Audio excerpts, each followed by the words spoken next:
Yeah, it's getting recorded. Yeah. Yeah, we can start. So our first question is like maximum swap. We are given a non-negative integer, and you could swap two digit at most once to get the maximum valued number. We need to return that maximum valued number. So if you swap the first digit with the second digit, that will be the maximum that you'll obtain. So 7236, and here if even if whichever you'll swap, you'll have a lesser than this only. So that is the max, and your range is like 0 to 10 raised to the power 8. Yeah. So I any have queries? Yeah, sure. Go ahead. I have an approach. Can I share? Pardon? I have one approach. Can I share? Sure.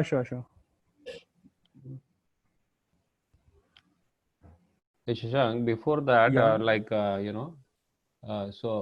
what does the note say? It says like the number range is from 0 to 10 raised to 8, something like that, right? Yeah. So that is the only constraint.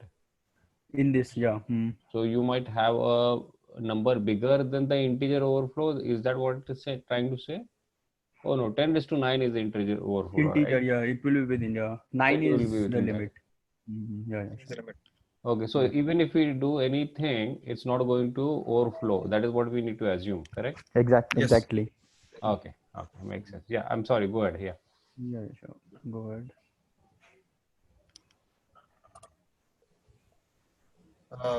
What I am doing here is that first I am storing a number that is given in the vector, like num modulo 10 and then num by 10. Then I reverse this vector to get the original form because it will store the number in the reverse order. Then what I did, I took one more vector and sorted it in the reverse order, that is descending sense. I took this because I want to make a maximum number, right? So I took this, I sorted it in the descending order. I took one parameter that is initial, that is equal to -1. This parameter shows that at this index I will swap if I find a first unmatching index between the p vector and n vector. Like suppose I want to that I can explain that. Can you explain with an example, Yeah. Yes, I can explain an example. Suppose mm,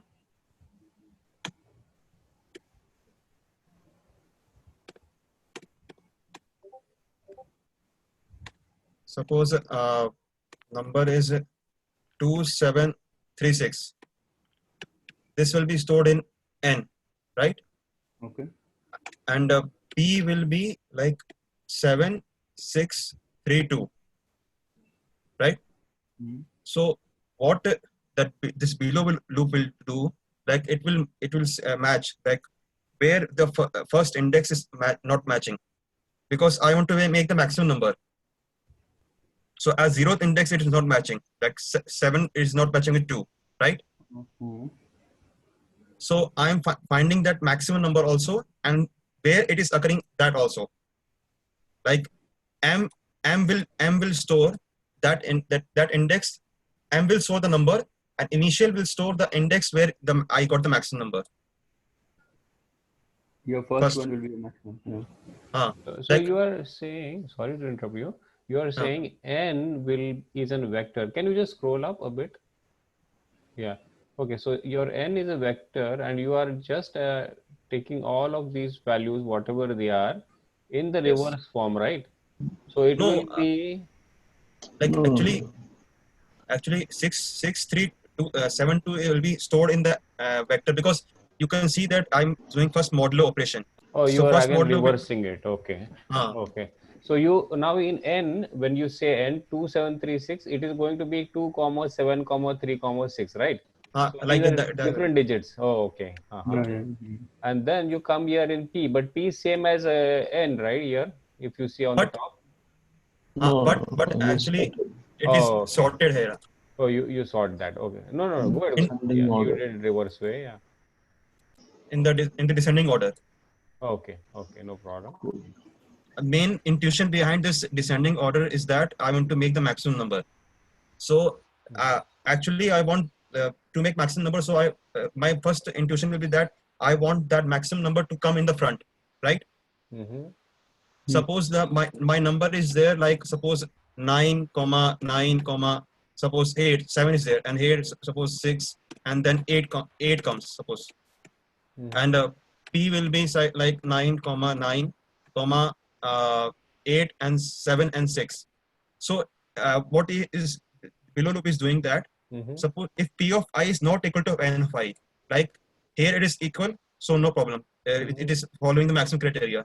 Here it is equal, no problem. Go ahead. Here it is not equal. So what I am doing here is not equal, and m I initialize with int min, that is in minus infinity. Mm-hmm. Then and since it is less than the n of I, that is 7. So I stored in initial index that is this index, second index 0 1 2. That is second index, and m equal to n of I, and index equal to I. That is the index of the maximum number. This initial will tell me that at which initial index I should swap, so it will give me maximum number. So you are actually pointing in the second case 9876. Okay, so 8 will be your m, right? And Yes, sir. and index will be like based on the 19th line where 7 is. Yes. Okay, okay, got it. So and I'm not changing the initial index again and again. Therefore, I am checking here. If initially I got this index where is not matching, then only I am changing the value of initial. Okay. Then after iterating through this loop, if the initial value remains the -1, it means that we did not need any swap, and it is already the maximum number that is given to me. Then if it is not -1, then I will swap an initial and index. Okay. And basically what I am doing is because in question is given that at most one swap can I do. Therefore I can do one swap only. And then I'm making again this number, like iterating to the n and answering to 10 plus n of I. And I can show you after this summation also, like it is giving the 0 millisecond. Oh, you will have to swap that vector p on 15th and 14th. Oh. Just revert back. Yeah. Okay. Yeah. So you can see here that Okay. it is giving 0 milliseconds. 100%. Yeah, no problem. But are you not you are sorting over here, right? Yes. So yes, when you are sorting, your big O will be n log n, right? But actually the number of bits are 10 to the power 8 now. So maximum it may be nine digits in the array. So 9 digits doesn't matter so much for n log n. Right. Constant kind of That thing. is true, but okay. Yeah. It as per your logic, that is right. But we are just using a sorting algorithm there. That is the only thing. But rest, it is much better than the brute force also, right? Yes, and this equal to what this equal to has one sense here, that because I want the maximum number. So suppose this test case comes. Suppose this test case is there 9, comma 9, comma 8, comma 9, and again suppose 9 comes. So I want to make maximum number, and suppose at first index some smaller number is there. So if I want to make maximum number, I want the smaller number to be at the last position, at last position. Therefore, I am taking a equal to sign, not less than. This equal to sign also has logic there. Why should I include here not equal to here? Okay. If it is equal, there is no point in swapping, right? I mean, No, if I remove this less than, then it will not swap from the last position. I should include here equal, less than equal to.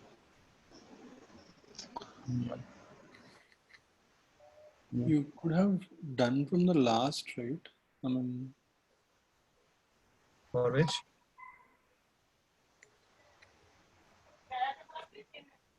Okay, nothing.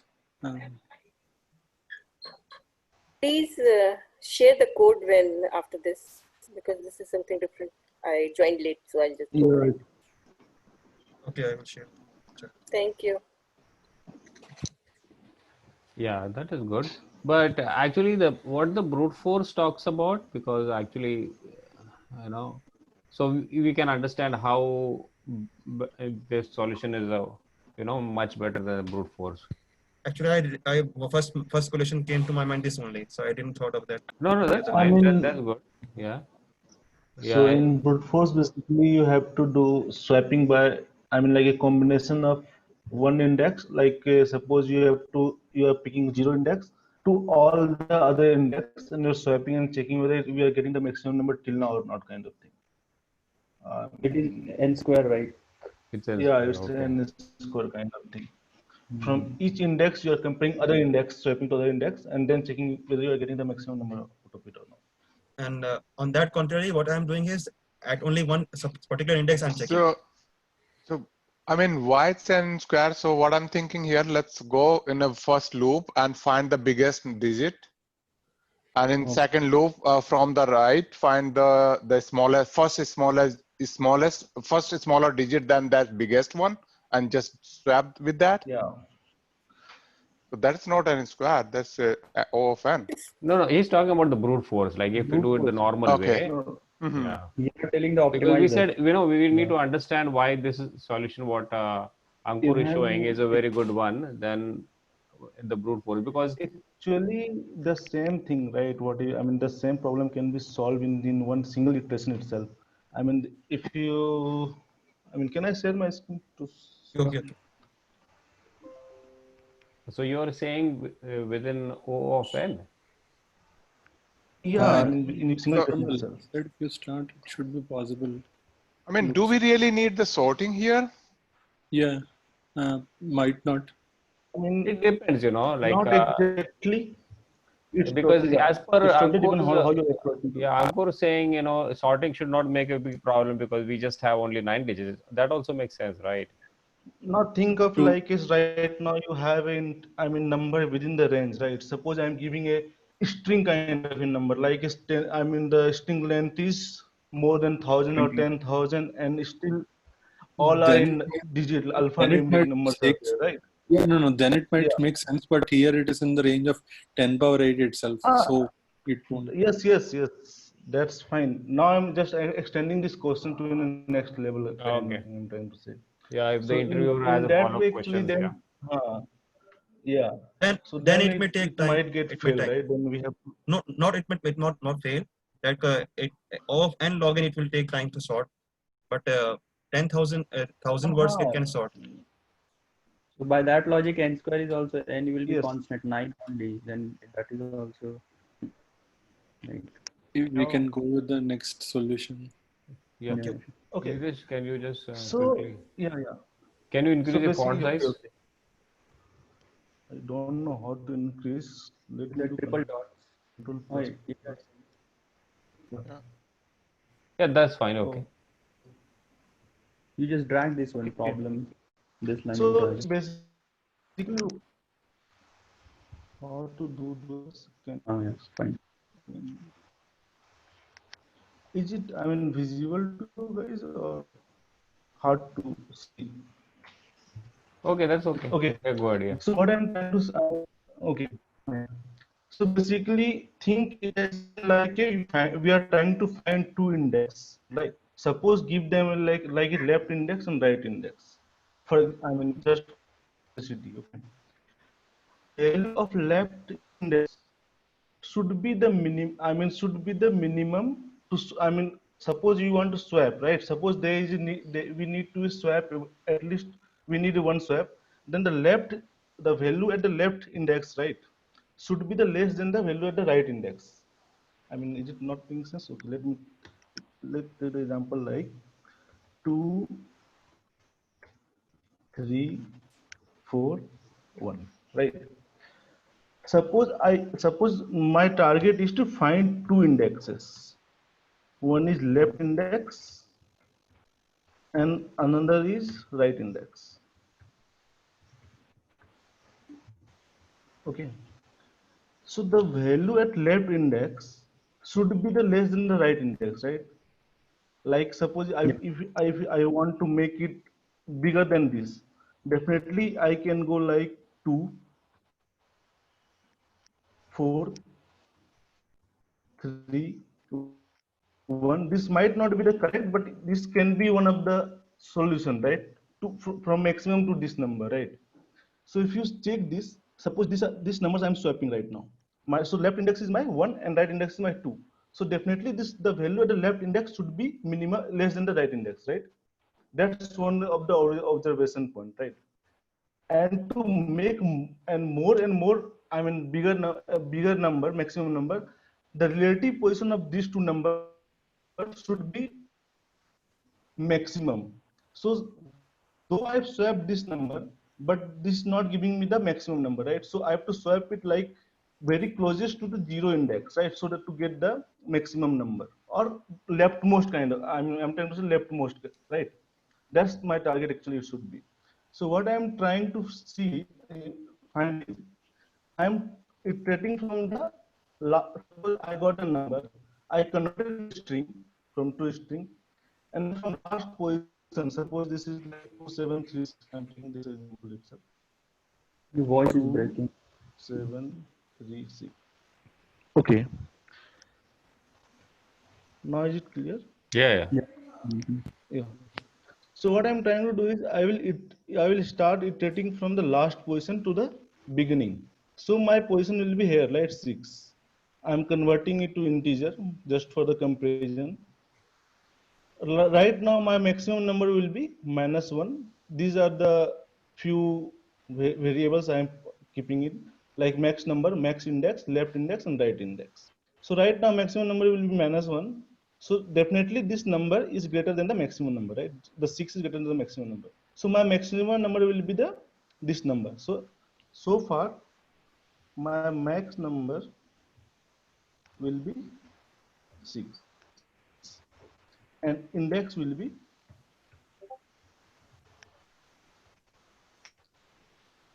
0, 1 to 4, right? 3. 0, 1, 3. Okay. Okay. If it's 10, I will continue to this loop. Now I will come to 3. Is it greater than max number? No, right? So it will come this. If it is definitely this number is less than the maximum number, right? This 3 is the less than the maximum number, right? Mhm. So this can be a possible swap, right?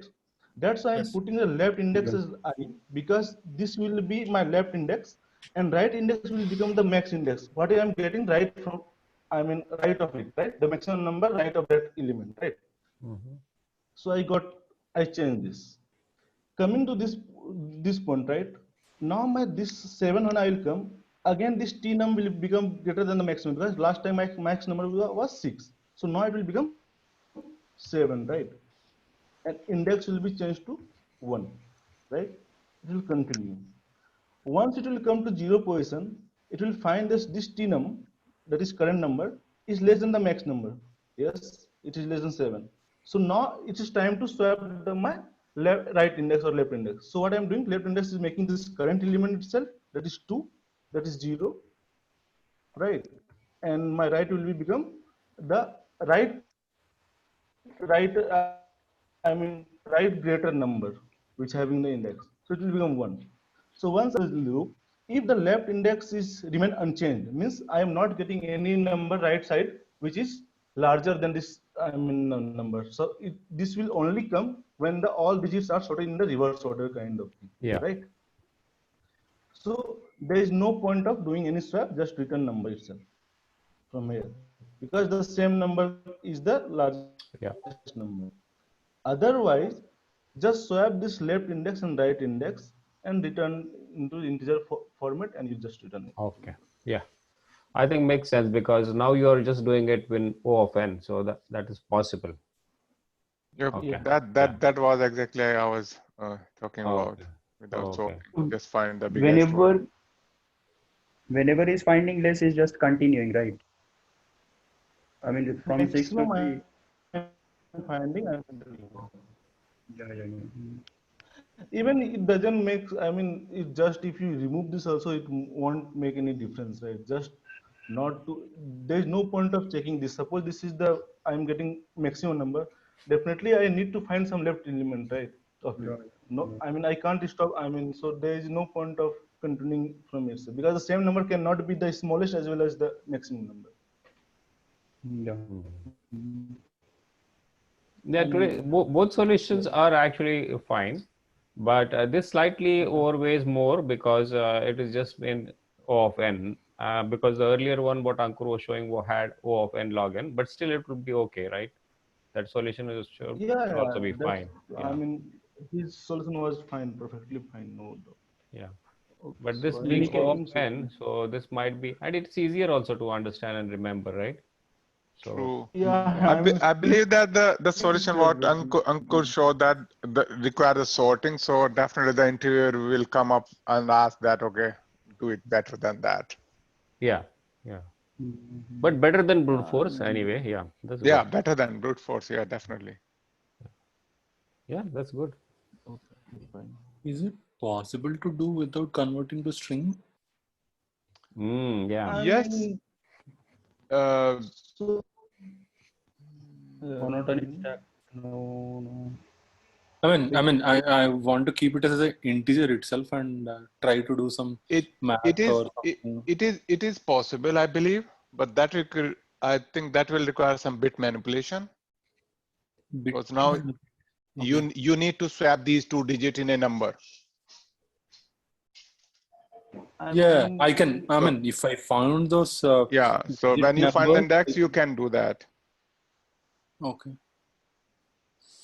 But again, bit will also have a limit, no? Like, I No, no, mean, no. here I don't think he meant bit. I mean, the digit which you are trying So to swap. I mean when you find the digit position, so you need the bit manipulations. You have to swap these position, right? Okay. So it may maybe, be. basically, Yeah, you go on. need some index, right, to swap. And to get that index, you have to iterate some point of time. So though you will be converting to the, I mean, if you proceed with the number itself, but some way you have to manage to get that index of each digit, right? Then only For you'll that, swap. you have to look. Yes, Yeah. we need that index to swap that. We need index. Yeah.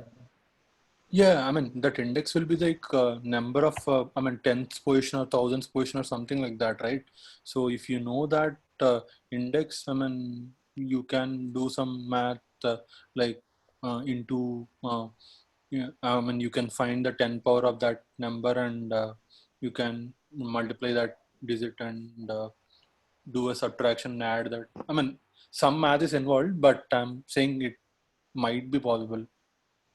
So are you saying like because we just want to avoid that string, right? Because it's consuming Yeah, I space, just, right? yeah, if But if you are having that mathematics about 10th digit, 100th digit, and all that, you'll still have to have some space for storing, right? We need a vector or anything. Basically, we need Something, maybe not a vector, or maybe some other way also. No. If I know the digit numbers that need to be swapped, suppose if 9 and let's take the second example. If I know the 9 and 7 has to be swapped, I can subtract that. I mean, 9 is at the third hundreds position, right? I can make 9 into minus 9 into 100 and plus 7 into 100, something like that. Maybe George swapping. Yeah, digit swapping itself. 9. I mean, minus 900 plus 700 plus 9 plus 90 minus 70, something like that. For that, we need the index somehow, right? Yeah, Before we that. need to maintain the, we need to get the digit position. Otherwise, we won't be able For to do that, we need to convert to some form of array list, integer, whatever, like string. Like that. some Also, I table think form it kind of might thing, be because possible. I think he's just going to use two variables. One will be the minimum and the max, Yeah, and just have that as a whatever digit, maximum or minimum digit. I think that should be possible. Yeah. complicated, but Yeah, it will be slightly complex. Yeah. Okay. Yeah. Good. Yeah. So Shashank, your solution. Yeah, it's similar to what Nilesh and Ankur have shared. Just like I'm taking that number, converting to a string, and then finally converting it to the digit list consisting of each digits, and I'll be reversing from the back of it. So I'm leaving the first number and traversing on the I mean, we'll get the maximum, like 9 I'll leave, and I'll get maximum among these 3 digits. So I'll store it, and now I'll start checking from back if that number is your less than this. Notice it, the given maximum number which you have taken. So just from back side, keep on. I mean, if it is same, then it's okay. You just come out of the loop. Otherwise, just swap it, and But then this is yeah. n square, right? Yeah, got it. should Because we have 2 for loops, and worst case will be n square. Yeah, right. It will be Yes. So, okay. Like, I mean, if I understood Sasank correctly, then basically he's trying to find corresponding for that element corresponding right most, I mean, greater than the current element, right, Sasank? And then you are Yeah. swapping. Yeah, it will be n square, but I mean, you are in zero position. Suppose in your zero position and the element is suppose x, so you are trying to find after zero something greater than the x, number, right? That previous and number, that yeah, x, I mean, greater than element should be maximum of all those elements, right? digits, Yeah. yeah. So Mm.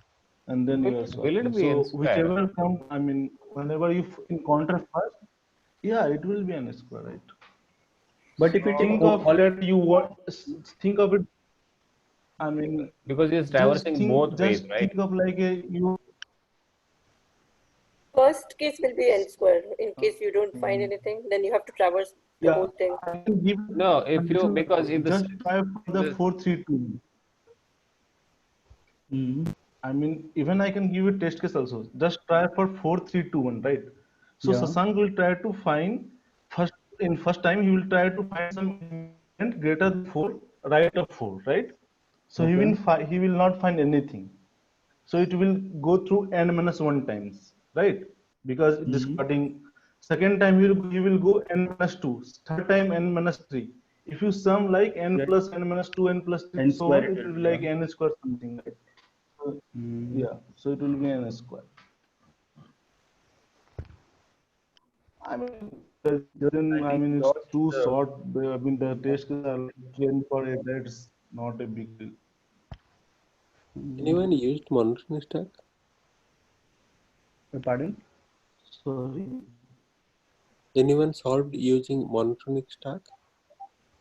No, I was just thinking like, can it be so solved he's using monitoring? asking, But only one swap is allowed.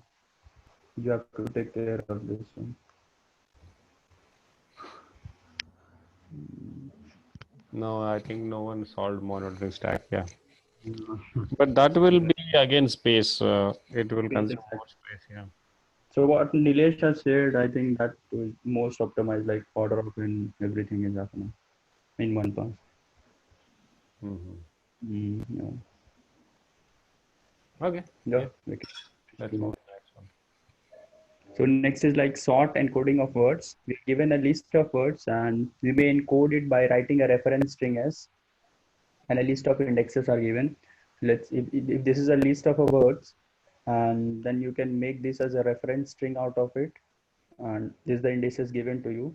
Then corresponding to each indices in your index, you need to recover the word till the point you hit this hash character. Now you have to find out the length of the shortest reference string possible that encodes the given words. So it's the same example. So shortest possible length here is the 10.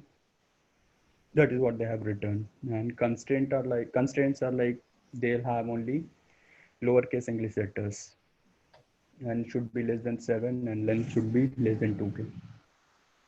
Word dot length, yeah. That means array's length will be less than 2k. Sorry, the question is not clear. Yeah, sure. See, Yeah, Shashank, before that, actually, this was the first problem, not the second one. Okay. oh, We just yeah, grabbed it here. made it a different. Okay, no problem. Go ahead.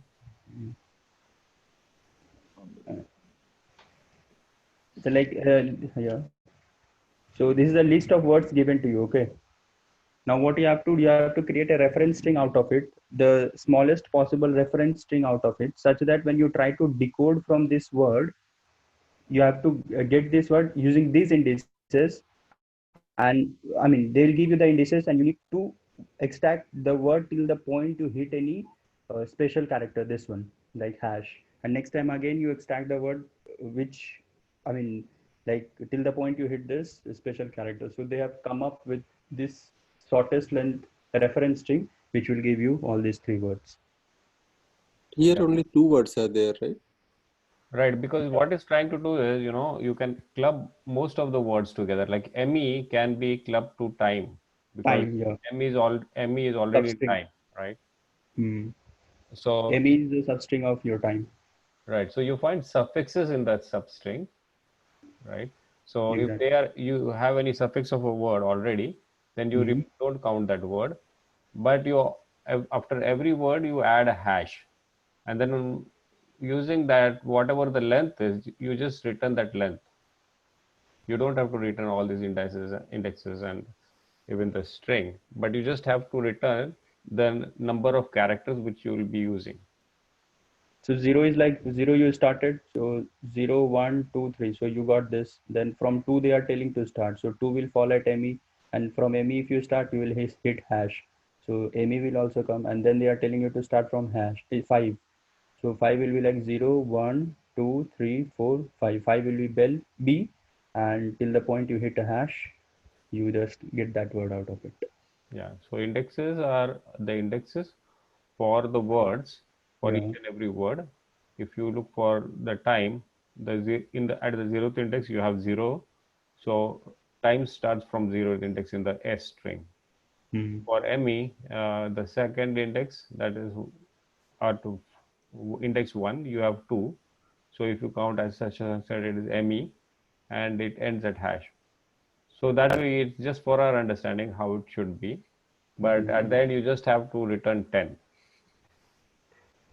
They're If the smaller. word, if the first word is timed, will it be able to have, will we be able to combine those two words? Which one? If we have, if the first, in the example, instead of the time, if the word is timed, D. No.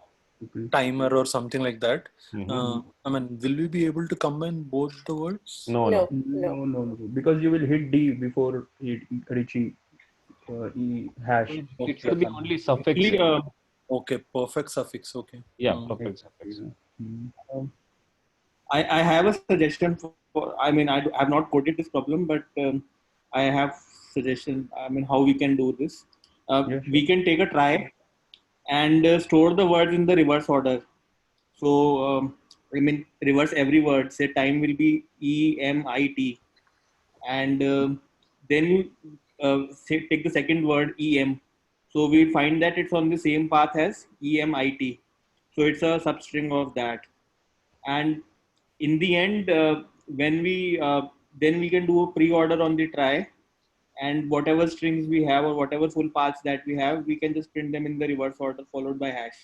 So probably that will give us the All words.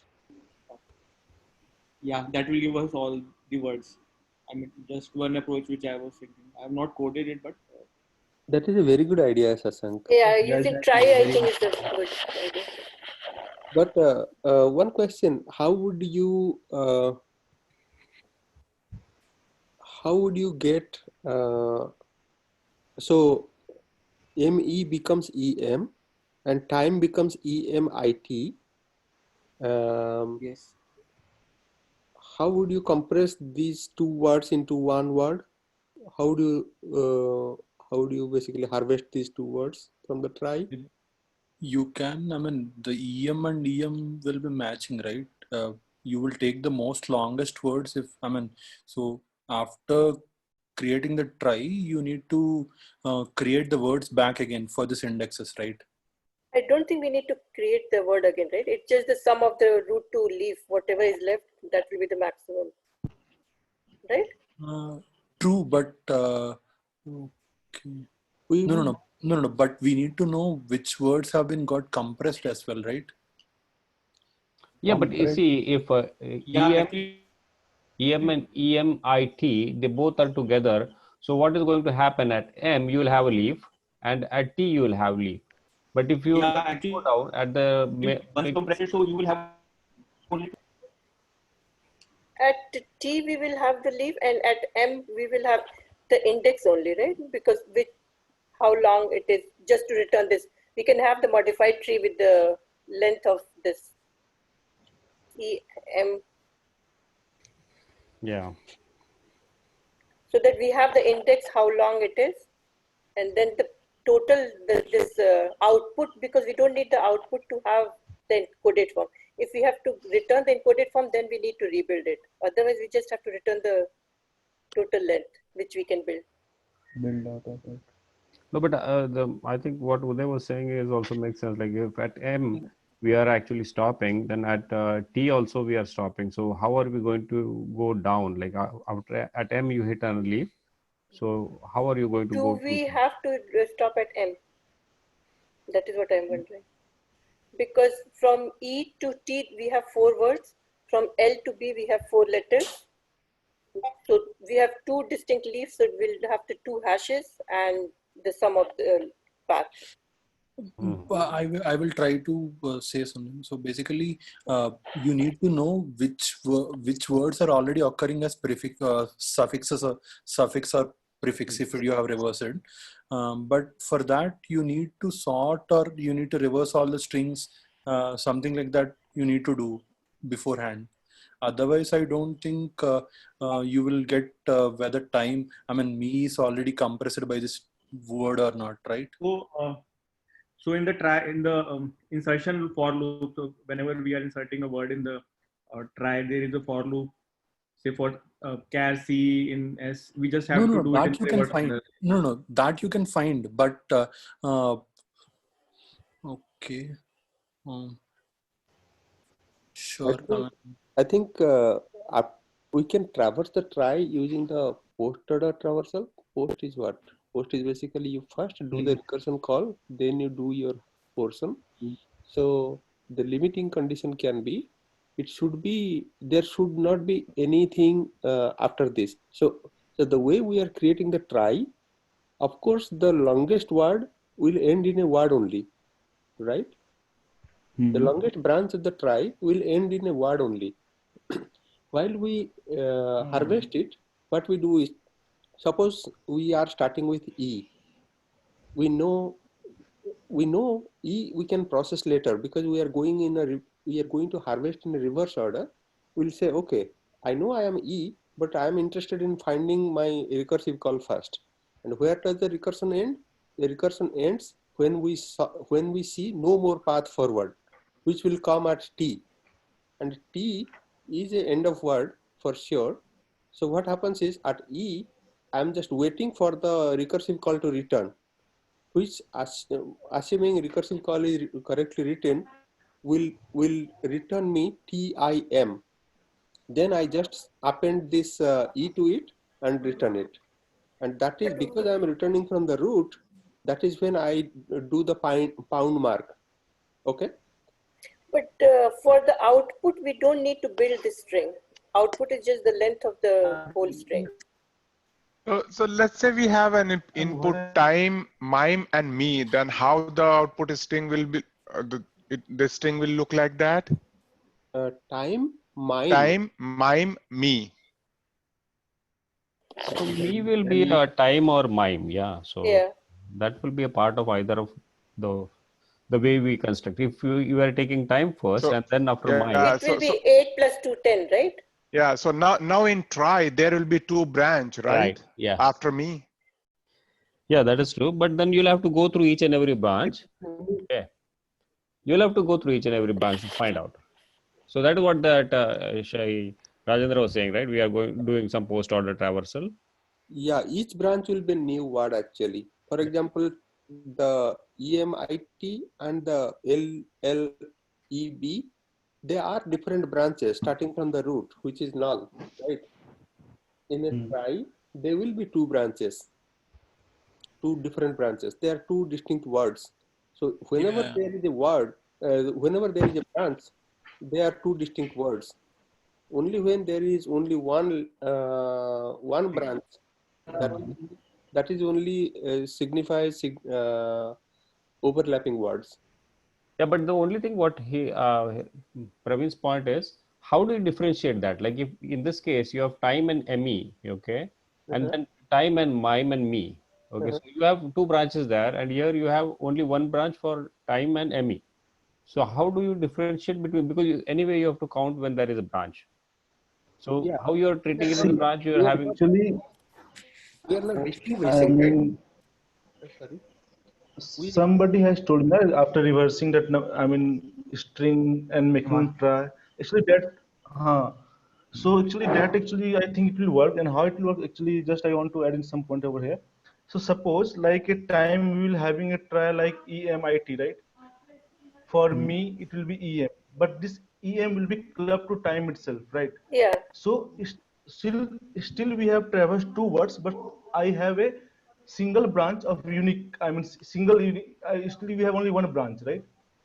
When it comes like a bell, so it will be another separate branch itself of try, right? So finally, when I will iterate through everything, so we will count how many different branch we have, and that's number of branch and the number of string in that branch actually. Like suppose, Yeah. I mean, suppose That there's should be yeah given. n branch, yeah. So and how many number we have clubbed in somewhere, so that we can get to the string. I mean, suppose if we list, I mean, suppose the size of right now is 3, right? So the number of branches is 2. So definitely we have somehow we have one string we have missed somewhere, right? Or we have able to club somewhere, right? So this one string has to be replaced by this hash symbol, right? So it doesn't matter where I put, because I don't have to return the string. I have to just return the number output of the length, right? So this hash symbol will add a one character to this existing whole set of characters, right? And last, again, we have to add one hash, so that I don't know what is the significance of last hash symbol, but Okay. other than that, I think it will work. But in one of the example, like what if ME comes after the bell? So how does the try work? The try will still have one. It will be part of. I mean, yes. See, actually, what happens? Difference in How the answer, tries right? work? Sorry. No, go ahead. Sorry. So try actually how it works is like it's like an array tree kind of thing, right? Where every, I mean, I can explain. Actually, I cannot draw something, right? Otherwise, No, By I understand. change. I mean, even I if understand ME comes after bell, no, because it will There's no. start with E, right? So it will already have a branch for it will E look already for existing. it will look for a branch which a starting point is E. First, it will go in that position, and if you'll find, then it will start traversing like, I mean, in that. Yeah, actually, another observation is we don't have to even bother creating the word. So we can actually make it even simpler. So, of course, I'm starting with the try. The try is already created. Anytime you finish traversing one branch, while traversing the branch, you count how many characters are there in that branch. And after you know that you finished that branch, that means you came back to the null of the root, then you're finished. You just add one more for to represent the hash. So basically, when we are coming back to the null, we just add one more, or we can simply say we start with one itself. So that will take care of that hash part also. So the number of branches, that many hashes, and however long each branch is, that is the total characters in that branch. So number of sum of characters in all the branches plus how many branches are there. It's like a depth of the each leaf, right? You're talking. Exactly. Correct. Yes. Correct. I mean, what is the significance of last pound sound, right? Suppose time has, bell has, right? This has. I mean, I'm not getting why this hash is there actually. So hash is indicating the end of the word. For every word you have a hash. So it will be so then it's not a big problem for us, right? Yeah. Nothing. If I tweak this input, like right now we have ME, right? Suppose if I have MX instead of ME, so what should be the answer? Anybody So can It it will should be 10 divert from plus that 3, branch. 13. 13, right? Yeah. But in that case, if you will count the total set of words in the whole branches, then it will fail, right? Because these two M will be merged to a single M. No, no. We No. are starting with the end actually. So X will be a new branch. We are starting That from the yes. Okay. back of the words. Reverse of the word. Okay, okay. Let it be XM then. Right, it will Then be XM, yeah. XM will become at the place MX. of sorry, you said XM is the word, so it will be MX, right? So yeah. till M, No, we can. no. Yeah. Let it be. Don't tweak the E. Let it be. E should be the. Let it be XE. So it will become EX, right? So it will be. Yeah. Let replace ME to XE. Okay. So It will still be 13. I mean, Then yeah. Ideally, it should be 13, right? But if you go with the try, right, then actually we will merging these two E in a single E, right? Yeah. So we are losing one frequency. No, that's fine. But what they are saying is, whenever you have a branch, you go through the branch, iterate through the branch, and count the letters. So Right. do you guys That is what mind to, Yeah. let me share the screen and actually solve it through the drawing, so that will be easy to Yeah. visualize. Go ahead.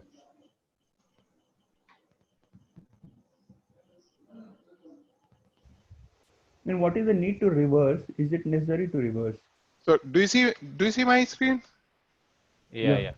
yeah. Yeah. So the idea for the try is that this is the root node, right?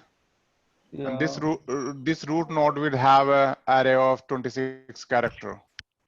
Exactly. And is yeah. So now here we do have the time. So it will go at the index where the time comes here in this. Let's say t comes here at this index. So sorry, not t, but we are actually putting in the reverse order. So e comes. Let's say e comes here at this index. Yeah. So now this has a child again with 26 node. Yes. And now here in this one, it has a next character is m. So here at m, so it will have another 26 node. Yeah. And now we have sorry I, that was I, my bad. TM. Oh, okay. Now next is I. No, now I will be getting I. Yeah. And then I has a node Another. T. Yes. Right. Yeah. So I has a node, and then E, M, I, and this is the we are here that, and T is the last character. So Yes, so yeah. So in the try node we can mark is end of word, some special node. So we don't need to go further, right? Like that. So what we can do that we can modify our try structure and can have a collection here. And what is the word here? So we can directly put here in that time is my word. So I don't need to go reverse and build the word again. We can directly return what is the word from here. Now let's say we start putting the next word M. So now we start with the root. We check that the last character is E, and there is a node already. So I don't need to create a new node. Then next word is next alphabet is M. So there is a node also, and that M is the last. So I mark it. I can mark it as end of word, right? Yeah. Or here I would say that, I mean, if we have further child node, then ignore it, because now it is this word will be covered by that branch. Exactly. So we don't need to care about that. Exactly. And now let's say we do have a MIME, right? Yeah. So we reach up to here, and then from here we do have another node for M. And then I. Oh, sorry. M. Oh, sorry. My bad. So I. So we already have that. We already have this. Oh, we have. I already have. And then from here, instead of T, there will be another node for M. And then this is also end of word, and we can put here mime. Yeah. So according to this solution, what should be the output answer? It will be like number of characters, right? What we have. Yeah. So when we will start, so first we will go here, and when we will enumerate, so it will return mime. This branch will return mime. Yeah. And this branch will return time. Exactly. And if you have to enter, say like BAL, so there will be a node here for, sorry, L. There will be a node for L here. And then that branch will go for BAL. Yes. If two repeating words are there, we just. If For simplicity, just ignore this bell right now. We can just try to formulate from these three only: time, me, and mime. So if we have these three words, so what should be our answer in like a integer format? So when we will actually start enumerating then, so that will be recursive. Yeah. So so first it will go start from here, and we have to return in the same order, right? So that's the catch. We have to return the count, right? Only count, no. not the not the string. No, we have. We are not. Can I say something about the recursive traversal? Yeah. So we can say everything is starting from top down, right? Yeah. In the top down, the very first row that you have written, that belongs to the null node, the root node of the trie, correct? Yeah. So we can, our recursive call can have a signature of a trie node, comma, count, current count. Okay.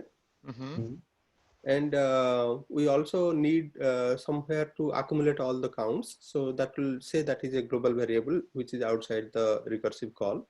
We'll just keep updating that. That is also started with 0. Okay. Yeah. So we start the first level. When we hit the first level, our call was 1, right? So that is when we saw E. We came down E, M, I, M, because that is the leftmost one. So I am seeing that. And so E, it was 1, M, it was 2, I, 3, M, 4. When we hit the end of the word, we know that we'll have to also add for EOW. So we know there is nowhere to go from there. So we are about to return, and because it is the leaf node, so we will add one more and return. Okay. So now we'll have 1, 2, 3, 4. So we'll return 5 from here. When we are backtracking to I, then our count there was 1, 2, 3. It was 3. We are again going to the rightmost, the right one, which is T. And when we are going there, we are again counting 4. Because it is end of word, we return 5 there too. So 5 plus 5 in our global state, we are keeping track 10. Then we will backtrack up to the first level. And what is there any other branch? So like that, all the branches will be covered. This is the post order you are doing, right? Yeah, I think, I mean, when we are building the trie, so the solution will come only at that time. We don't need to recurse again. So when we are building the trie, so at the root node, we will, as Rajinder mentioned, that we will keep the number of word in that branch. And if we just keep that track, so in the final loop, we just need to enumerate this root node and see how many number of words, and then based on that we can just build the total number of length of the string, because the number of word is there. So that number of word or number of character, you can say that, plus that number of hash. Actually, we cannot count while we are creating the trie, because while creating the trie, yeah, some paths may not be complete. Exactly. It depends Right on your now, I next think you No, should not go in the. What I feel is right now we should not go in the implementation detail. Rather, we should focus whether it is giving me correct yeah. answer or not. Right. So forget about the implementation details, how it will be keep the counting everything. So it can be done. But the what actually our aim is whether this approach will give me a correct solution or not. Correct. So yeah. So P, can you write this? I mean, I don't know your full name, so I can only Praveen. see your Praveen. screen. Okay, Praveen. So Praveen, just write all those three characters: time, me, and mine. Right? Just I mean, board you can write so that everybody can see and you can think on it. That's clear. So with time, I me, mean, and mine. don't do. I mean, it was okay. You should not clear those try. You do undo. Okay. Keep that try. Just keep those three characters. It's already in gone mind. now. It's too late now. Oh, there is no undo. There is no undo. Let me try. Yeah, there is that arrow. You can undo No, about this. actually, I clear that. There's no now. Oh, it's okay. Yeah. It's gone. Okay, fine. So So time, mine, and me. That should give Yeah. us only 10, right? Yeah. time, Right? mine. Right. Oh, bell. No, Sorry. no. Okay. Mine. Go with the mine only. Mine. Go with the mine because you have created try with mine, right? So go with the mine itself. Okay.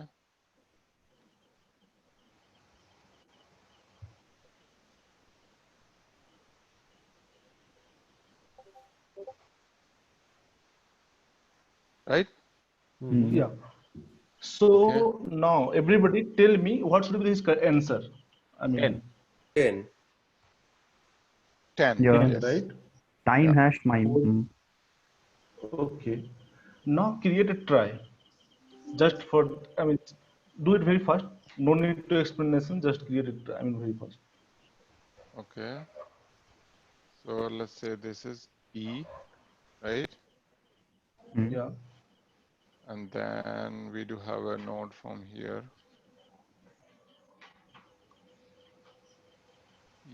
EM, right? Yeah. And then from M to I.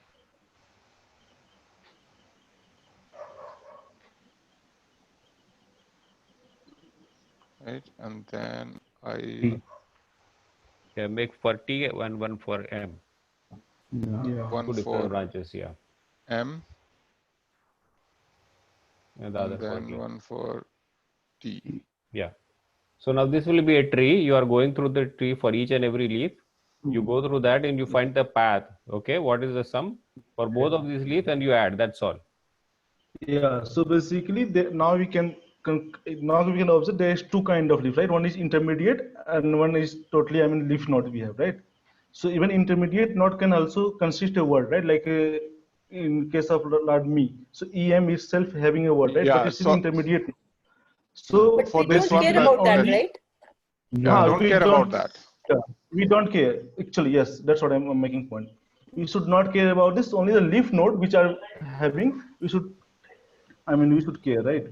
But So what the if that part 1, 2, 3, 4. Emmy comes after some other word? It's I mean,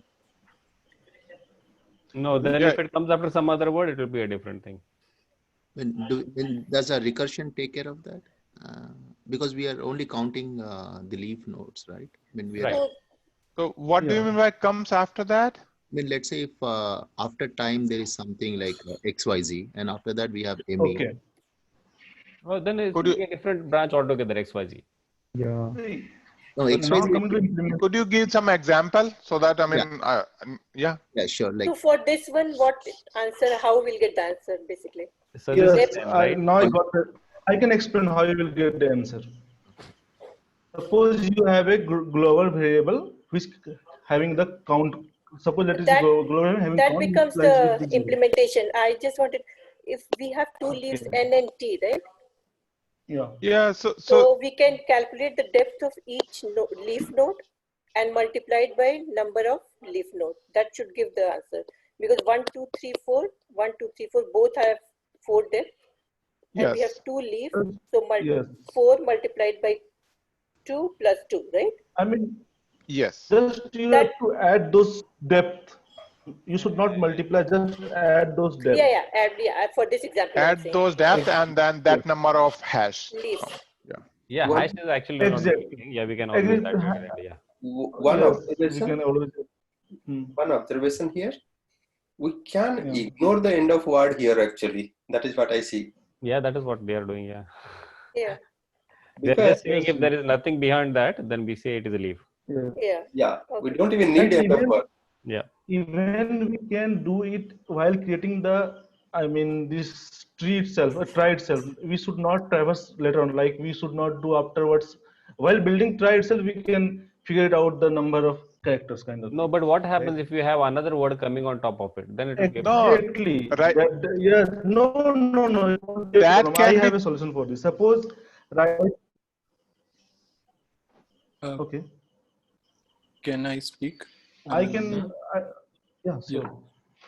So even without calculating the depth, you can actually do, so, I mean, you can have a visited kind of vertices, or, I mean, some Boolean, checking whether that has to be included or excluded in the answer. And you can, after all of this, you can actually find all of those lengths that needs to be excluded and the number of words. I think the implementation will be very difficult.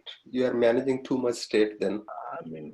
I mean, that's a let's leave the implementation part. So, Yeah, but actually, do we agree with this approach, or do we think that there should be a better? This is the only way the approach, right? That's the only approach. Okay. Yeah, So, yeah. That's a individual implementation. That Correct. how actually you want to taking care of that. Let's move on. I would say, because we all got the thing. We're trying to optimize it, but I think this is fine. And Yes, this will work. I mean, this should work because Should they I have stop also sharing? Yeah, please, sir. Yeah, thank you. Yeah. Shashank, to you. Yeah, sure. So here it's like I mean, this is a global variable, the result. I'm just creating a dictionary and walking through each of the words in your list. And what I'm doing, I'm just reversing each of the word and trying to check whether that I is present in the node or not. If that I mean that character, like after reversing this word, we'll go through this character. If that is not present in that particular branch, then you just initialize it to what you say, empty set or something like that, and then update node with the current one, and just do a DFS in order to get the length of your what you say, the branch, whichever branch you are moving, and at last just return the result of it.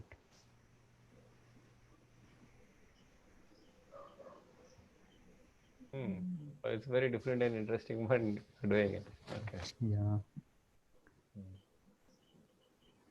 So yeah, just we are checking which branch we want to enter, and if it is not in that branch, just make a new one and then new node, and then again just. It's like you are. I mean, internet is creating like a try kind of thing only, right? If you see, Yeah, it's a try only.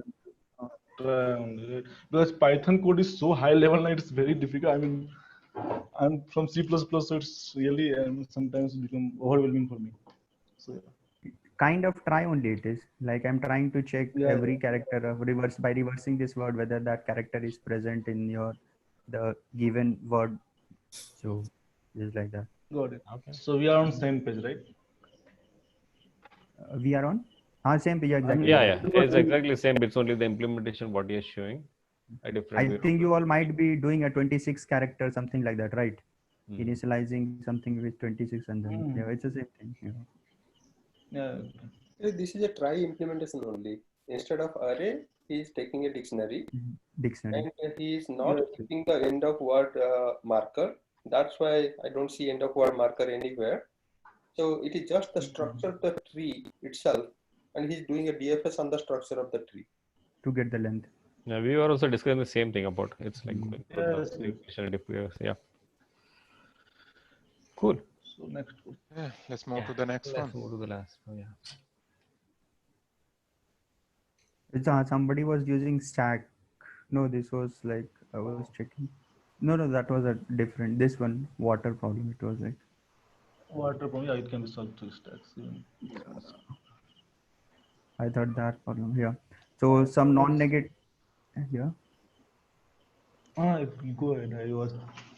Okay. Some non-negative integers are there, which represents this elevation map where the width of each of bar is 1, and you need to compute how much water it is able to trap after raining. So this is the elevation map, and the total amount of water that is collected here is this blue part. So here you can have one what is I think here it's like here you'll have 1, and then here you'll have 1, 2, 3, 4, and this mid one will be 6 because 2 height is here. So here totally you will have 4 you will have here, 1 you will have in this blue portion, and 1 you will have in this one. So total is your 6. I have one approach for this. Can I share? Sure. For going through the approach, actually, Shashak. Yeah. So this whole thing. Yeah. So what do we and how is it like? Constraints are not there. Okay. So Yeah. you have height, Okay. and okay. So height is 1, and width is what? Width So because is how 1. are you coming with that one Width block? is fixed. Width is fixed 1. Every branch, every tower will have a width of 1, and height is given by the array. This map here. So here you can see in this, if you go, the height will be like, because since you don't have the total height from bottom to top will be 2, but you don't have black portion is there, so that will not contain water. So and width is 1, so height into width, so it will contain 1. And if here you come, the total max height will be what, like if you Right. go for this So you are saying rectangular like height is 1 and width is 1, and therefore you are saying it is a area, right? Length multiplied by width, right? breadth, And it being a square, so 1 by 1 will always be.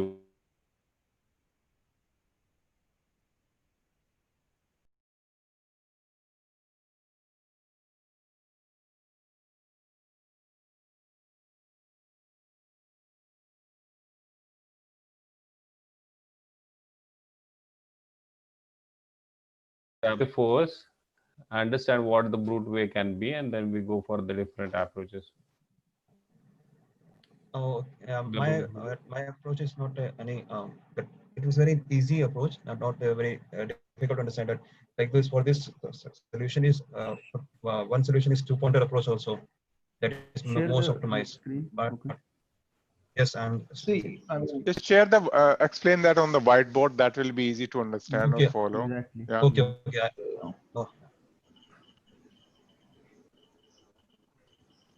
Suppose I'm taking one example. Suppose this is my this is of 3 height. This is 0, 0. This is 2, and this is 0, and this is 4. So what is the main logic here is that suppose I want to know that what is the height of water that it can be accommodated above this tower, that is of height 1. That depends on the this on the left what is the maximum, on the right what is the maximum, and what is the water that can be accommodated above the height of height of tower 1 is depends on the minimum of that on the left and on the right. Because if why we are taking minimum, because suppose it is of like 4, we are taking minimum because if water height is above this, then it will spill out, right? So I want this minimum height only that water can be attained. So if I want to know the height that above the particular tower, so that depends on the minimum of the left of the maximum of the left height. I suppose it is a 3, it is left. maximum, and here 4 is it is 4 in the maximum. So above them minimum is 3. So the water that can be accommodated above this tower is 3 minus 1, right? Yeah. And above this above this 3, above this 3, and like us above this 3. So basically, what we are doing here is that we are concerned about that minimum of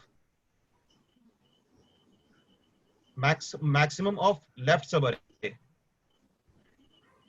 like maximum of left, and maximum of right.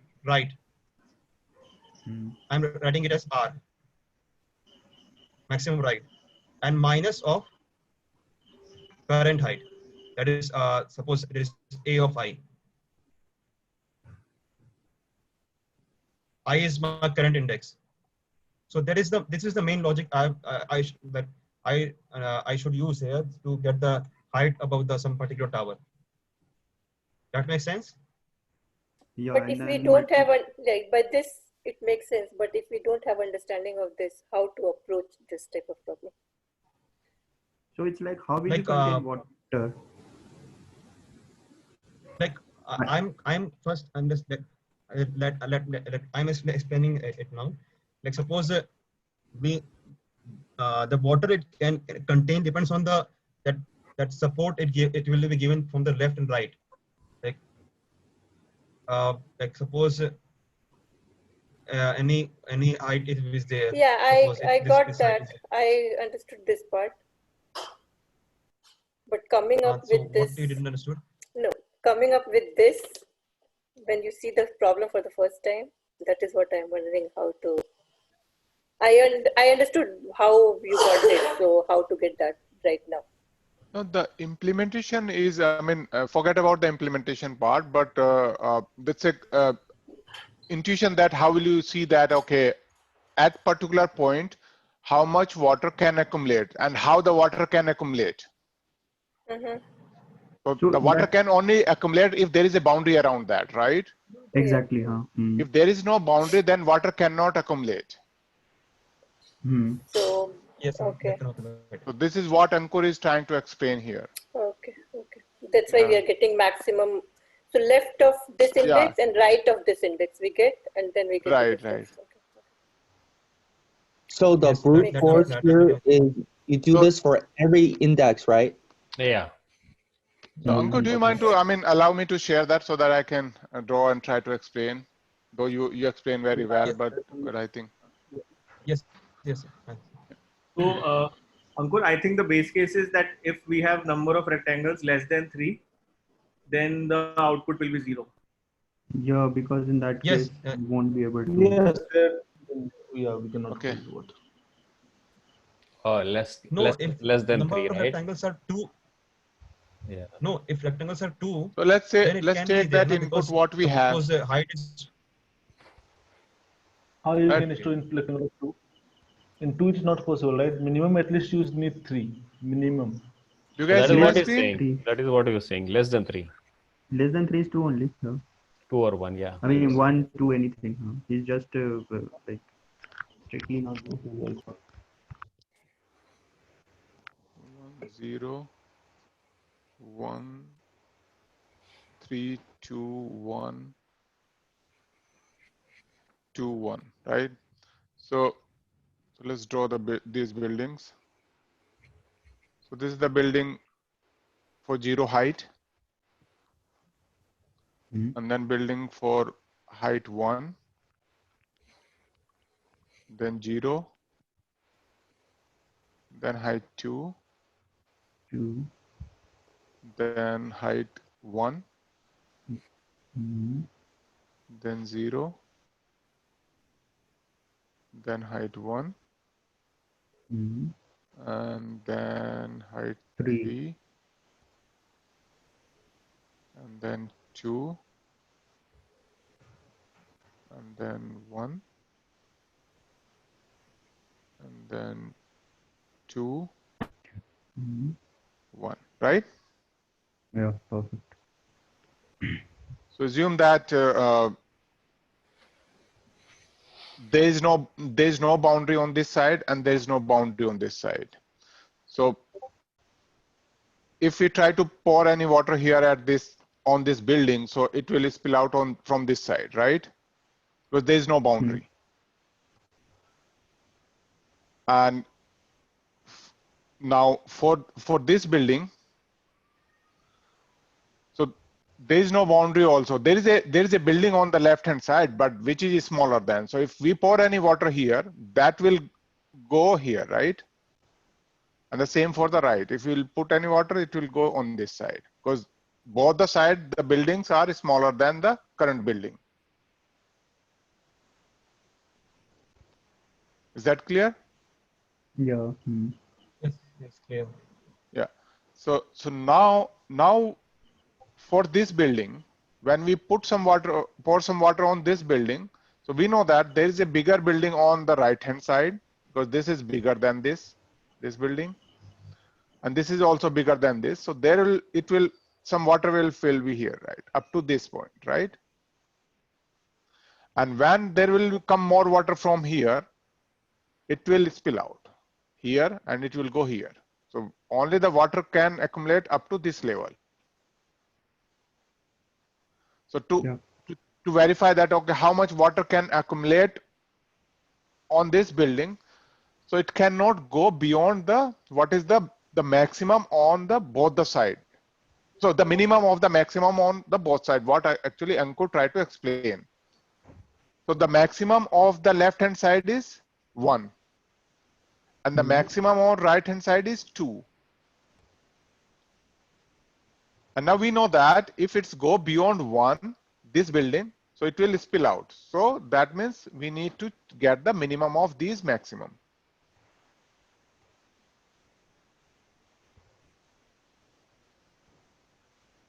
Yeah. And then the next condition he added that. Sorry, can I pause? Minimum of maximum you said, but are not they the building heights themselves? Yes. So minimum of no. So it could be possible that if there is another building here, which is bigger than this, right? Right. Yeah. So the water level will go up to here, right? So the biggest building on the left hand side of this building is this one. 2. Yeah. Correct. Yeah. So we have to take that. What is the biggest building on my left hand side? What is the biggest or tallest building on my right hand side? And now I need to take the minimum of these two. But how will you get, I mean, that small building is there, right? Between these two big buildings. So he's taking the maximum on the left side and the maximum on the right side. And then he's trying to get the minimum of both of them, right? Yes. And we are considering the current index, that we might subtract the current index height also. Yes. To get So this is my current. So index. So right now I'm trying to find that how much water will get accumulate on this building. So to get that information, what I need the tallest building on my left hand side. I need the tallest building on my right hand side. And what is the minimum of these two? So I need that information to get that how much water will get accumulate on top of this current building. But again, there is a small building between those two, right? That will, I mean, that space will be occupied by that building. That much of water will not be there. No, so I'm talking about only this water right now. I don't care that how much water will get accumulate here or here. I'm just talking about how much water will get accumulate on this particular building. So, I mean, you are considering that on left hand side there is a green building. Do you consider that or not? Because this is the tallest building on my left hand side. Okay, yeah, and there is a building of height 2 on the right hand side, right? Tallest building on But in your case, what you will do? So tallest building on my left hand side and tallest on my right hand side. So I'm considering these two, and then which one is the minimum of these two? Okay, that is the right hand side.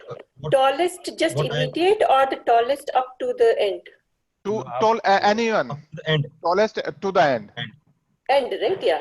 Because for this, what we are talking about, the tallest on the right side will be 3.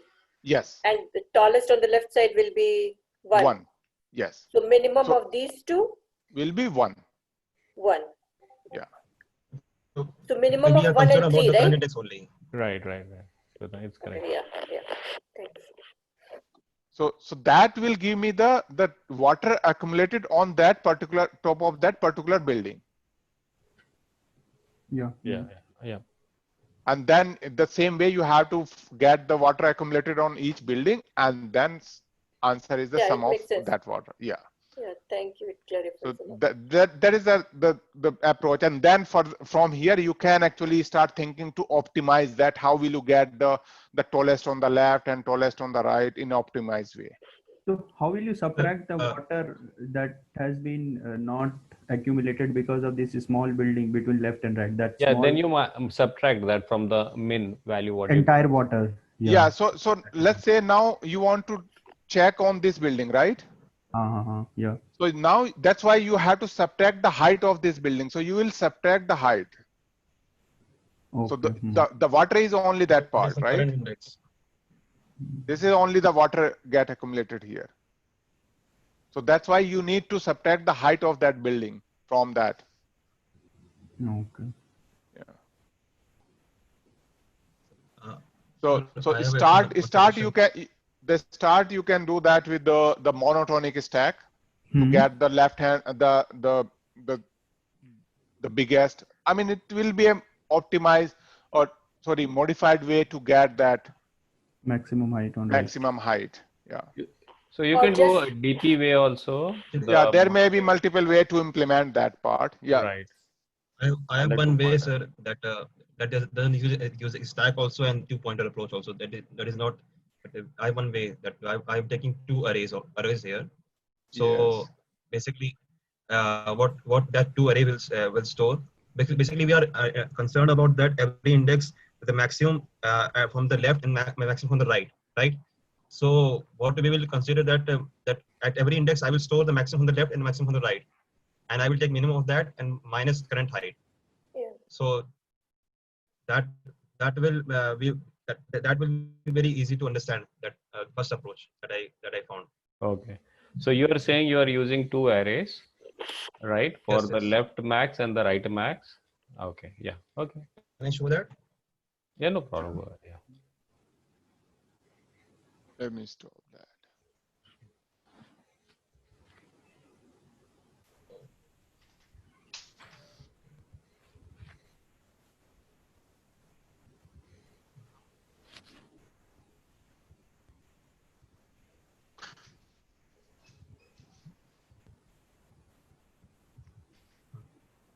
So what I am doing here is I am taking 2 arrays, that is maximum of that this max L represent the left maximum that it is storing, and maximum R represent the maximum of right that it is storing, right?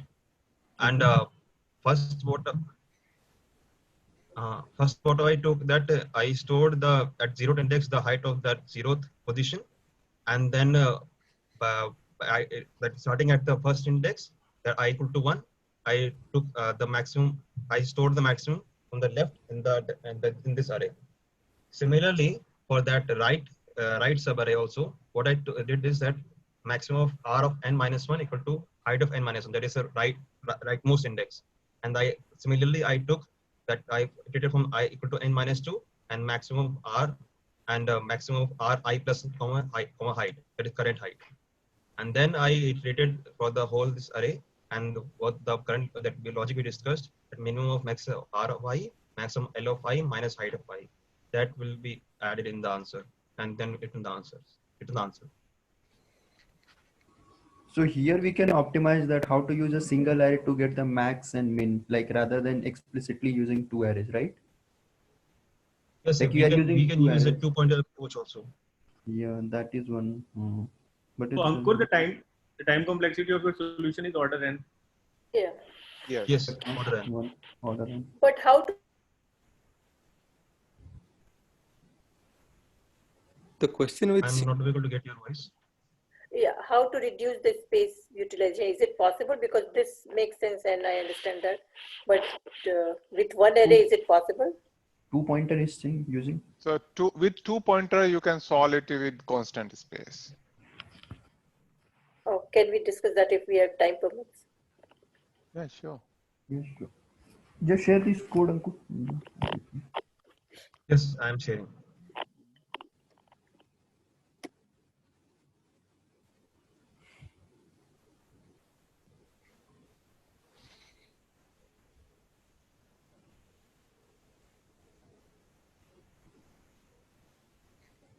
Who is sharing? Oh, somebody is sharing. I thought Praveen is sharing. Praveen is sharing? Okay. Okay, so I thought Ankur is sharing. Let me share that. That's what everyone is waiting. Yeah, Okay. No. Actually, two-pointer approach is not very appealing to me. So therefore, I understand. Yeah, that's fine. Yeah, that's fine. Yeah, we're just wondering if someone is sharing it. Yeah. Deadlock You guys see situation. my? Yeah. Yeah. So with this approach, it actually started with that, the 2-pointer left and right, and slowly actually increasing the height, assuming that the building height is increasing slowly. Mm-hmm. So here it actually starting with that and keeping the track of what is the left max and what is the right max. So start with 0. You can say that on the left max is 0 and right max is 0. Mm-hmm.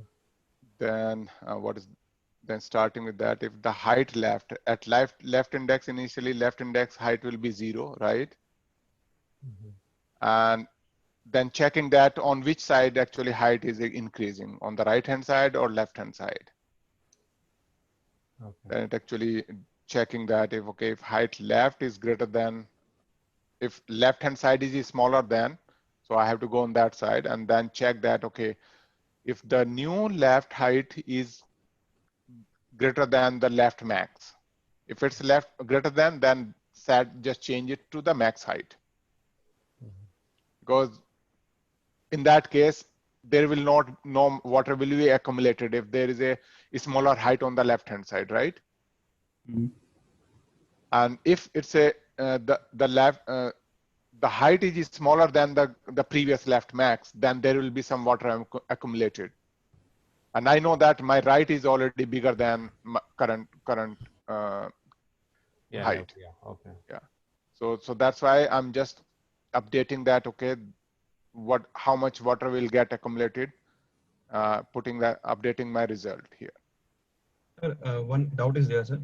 Like on line number 13, that suppose you are saying that height of depth is greater than left max, then you are updating right. I understood that. What my doubt is that you're in else part in both up and right, that in line number 18 also and line number 13 also, you're updating according to that. So I'm not understanding that how it is considering that for left max also and simultaneously for right max also, that you considered for 13th and 18th line, that you both written both for updating the result.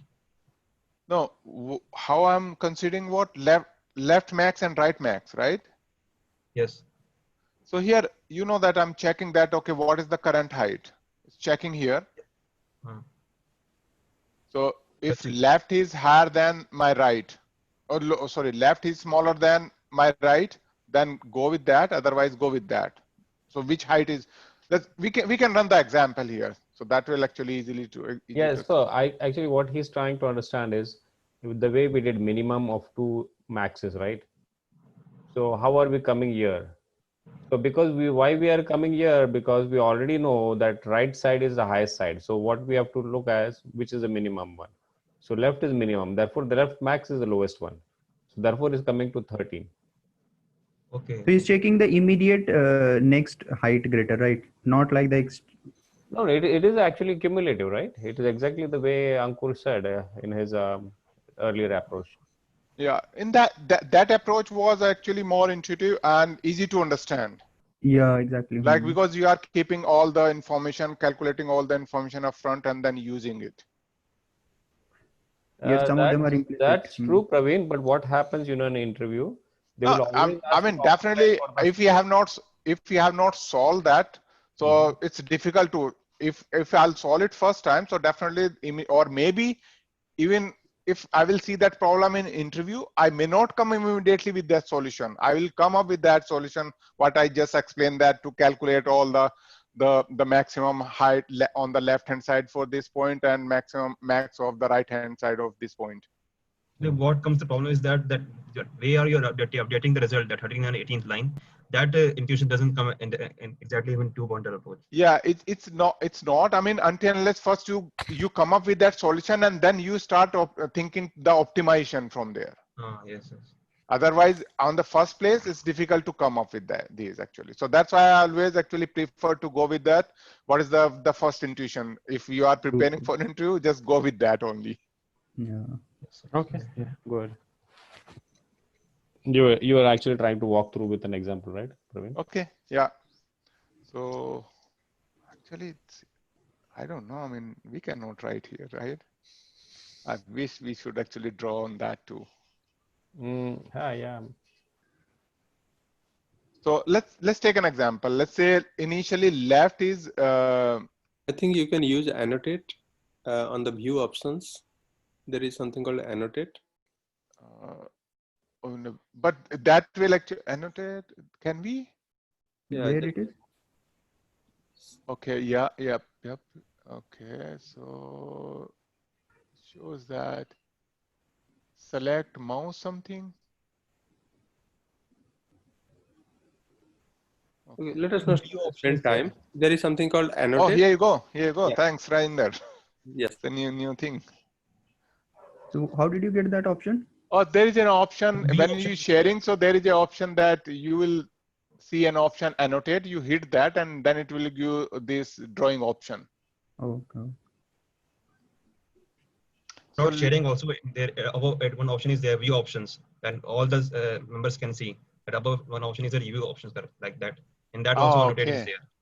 Okay. So that one is a lot to learn. So left is 0, and then right is. So how many elements are there in that array? 1, 2, 3, 4, 5, 6, 7, 8, 9, 10, 11, 12. So right is 11, right? Yeah. So cell R. So in that case, left is right, and height of left is 0. 0 is less than 1, so it will hit the else part, right?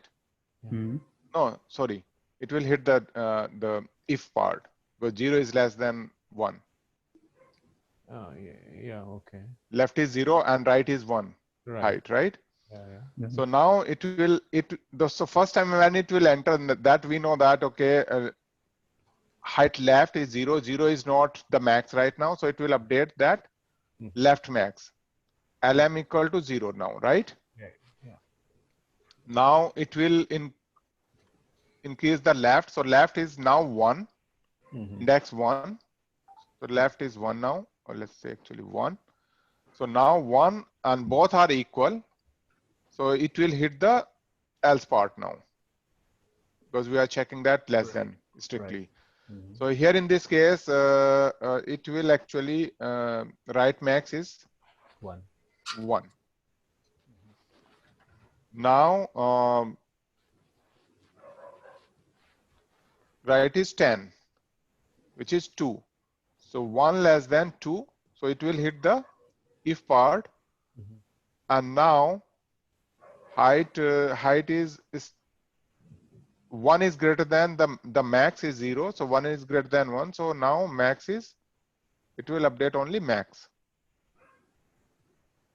Max, okay, already updated, right? Okay, good. It will again update because now max is the. Okay, yeah, 1 It will now. hit that, right? And now my left is 2. 2 is 0 again. So height 0 is less than. Yeah, so 2. Yeah, L max, right? 1 minus 0 will be 1. Yeah. So now it will again enter here. And now it will check that, okay, height left is 0. 0 is greater than left max is 1. No. So it will hit the else part, right? Yeah. So else part is that L max is? L max is 2. 1. This is L max. 1. The value is 1. right? Okay, yeah. Oh, so you're index 2 yet. Okay, go ahead. Yeah. Lmax is 1 minus, what is my current height? 0. 0. So, which means it will accumulate. The result is 1. Result is 1 now. So, Okay. R is equal to 1. Now, next. So, next, so L is now 3, right? 0, 1, 2, 3. Yeah. Which is 2. So, 2 is less than 2? No. So, it will go on the right hand side, else part, right? Yeah. And now here it will check right is actually right max. 1. Right max is 10. 10 is 2. So it will hit the is greater than no. It will hit the result part, right? Yeah. So result is right max is 2. Minus 2 minus 2, 0. So it will not add anything. Right? My result is still 1. Okay. So now it will move to the index 9. Okay. Now when it will go and check that, so left is 2. So height left is 2. Both are same. And 2 is less than 0. Sorry, 1. I'm checking this height right now. These two height. 2 and 1. So it will go on the else part again, right? Okay. So what it will do, it will check that height is not right max, so it will not go there. Then it will check that right max is 2, right? And the right height on this side is now height of this cell is 1, so it 1. will update the result to 2, right? Yeah, 1 plus 1, 2. Yeah. Yeah. So now we are here 2. So now it will check that 2 and 2. So again it will hit the else part, right? And then it will check the result, and right max height is not greater than right max. Then it will hit the else part, and where the right max is 2, 2 minus 2. So again, no update for this building. Now it will go to this building, 3. So now when it will hit this building, so it will check that, okay, left is 2, 2 is less than 3, yes. And then my left max is still 2. Oh, left max is actually 1. So it will update my left max to 2.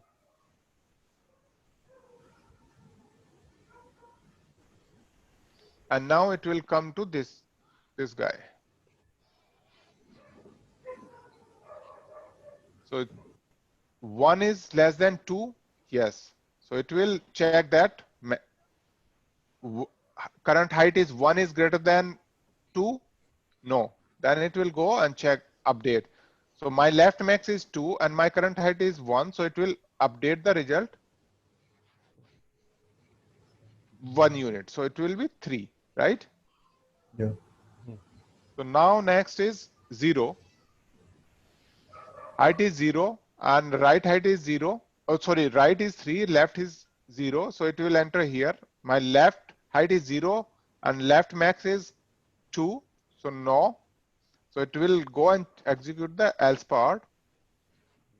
So now left max is 2, right? And current height is 0. So it will update the result 2 unit. So plus 2 equal to 5, right? So up to here 5. Now we are done with this. Now it will execute this guy 1. It will do the same thing. Current height is 1 less than right 3.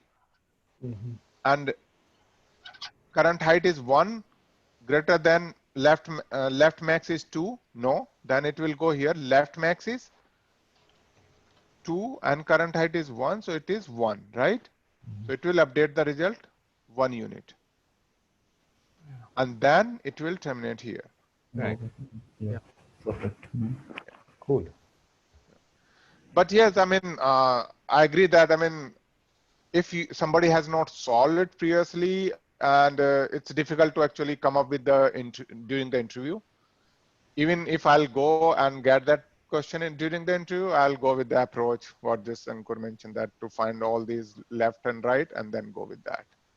That one is a bit intuitive. That's why, like, you will never forget. I mean, yeah. Exactly. This one only, I mean, if interviewer still say that, okay, further, let's optimize it without, then you can start thinking and you may come up with that. Yeah. But in a one shot, I doubt. Yeah, but actually the way you explained, you know, and when we are discussing it, so it will actually be back of your mind always, you know, and then when you are discussing with the interviewer, you will come with an optimized solution. You will at least try to, you know, that is what they will expect. Yeah, I mean, so discussing these things will, in such discussions, is always important. That is what I'm thinking. Yes. Agree. So you were saying dynamic programming, Santosh? Actually, Ankur actually did, that was the dynamic programming. That was the DP approach that you are actually. Oh. Or else you have a monotonic stack Uh-huh. or the DP solution, and then this is optimized one. 2-pointer one. Also, you had options there. I mean, why DP you are saying that one? They mention it as a DP solution because they are using arrays. You know, I also don't know why, because there is no sub problem. Yeah, that is what the solution says it is a DP. DP, okay. Yeah, but it is like you are using two arrays, like the prefix left sum array, right sum, sort of, right? Yeah, and the right sum array. Yeah. And it's a commonly asked question, I think, this trapping rainwater. Yeah. But there is I think, yeah. There is another variation to this, like trapping rainwater 2, which is having a 3D. We solved that problem a couple of weeks ago. That, I mean, if somebody has not solved, it's difficult to come up with that. Yeah. Though, I mean, if you know the solution, so that's, I mean, trivial to implement. But it's just that priority queue based approach. Right. Yeah. But if you don't know, then difficult to come up with that. Yeah, even if you don't, you will come to know, you will think, okay, it's a BFS sort of problem. So you'll start using a queue and then you'll trip that. Because with the queue, it's not going to work. You'll have to use a priority queue. That's the trick. Yeah. I think, I mean, instead of actually going through the code, it's better to actually understand what is the intuition and basic approach behind that.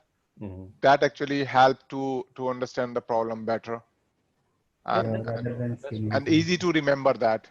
Yeah, but if you go and discuss all the coding details also, then all the intricacies and everything, you know, things are more clear, because we had that issue today. We are discussing about the try, not trying to understand. We are not all coming on the same page.